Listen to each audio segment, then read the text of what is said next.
Hello and welcome to Deepak. My name is Ivan Wong. It's the 4th of September and we're talking about tetanus, and I'm joined today by Joshua Scouse and Kieran Jayaprakash. Okay, Josh, my first question to you from me, Ivan Wong, is how common is tetanus in the UK? Okay. Well, from 1984 to 2004, there were about 200 cases in England and Wales. Well, 74% are over 45 years old, and 16% are from 25 to 44 years old. That is very interesting, Mr. Wong. What about the rest of the world? The rest of the world, well, the majority of people who got tetanus is from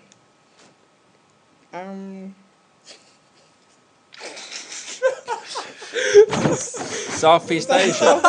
Southeast Asia. Southeast Asia and East Asia. Okay, Mr. Wong, that's a nice answer.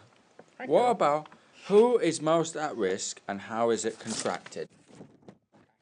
People mostly at risk as tetanus are people who are not vaccinated and immunocompromised patients.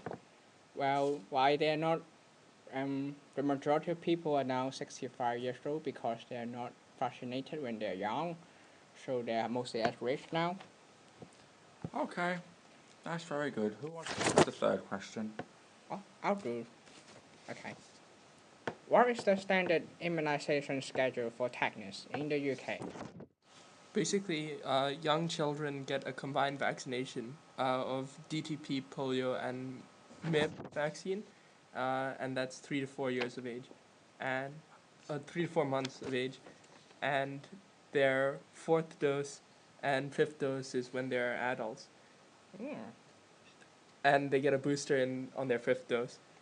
And that vaccinates you against diphtheria, tetanus, pertussis, polio, and influenza B vaccine. Okay, thank you, Kieran. Are there any contraindications for giving the vaccine?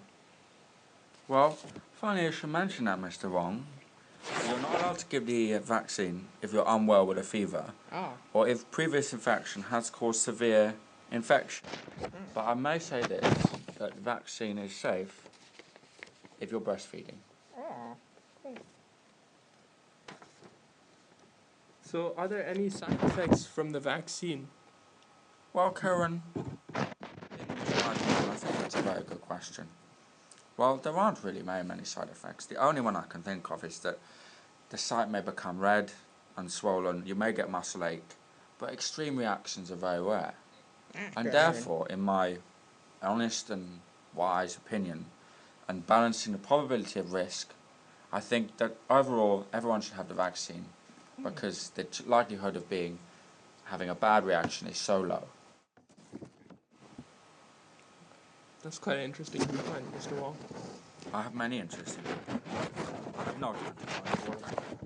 So let's move on to number 6. What does the term herd immunity mean, and why is it important when considering the effectiveness of a vaccination program from a public health standpoint?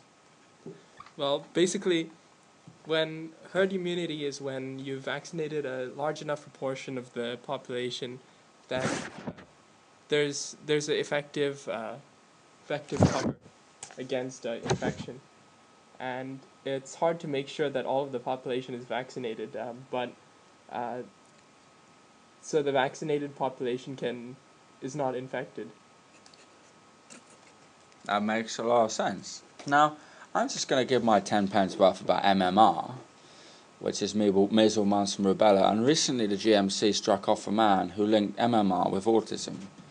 But that's proved to be wrong, so I therefore wholeheartedly recommend that children should be vaccinated against measles, mumps and rubella as part of their common immunisation programme.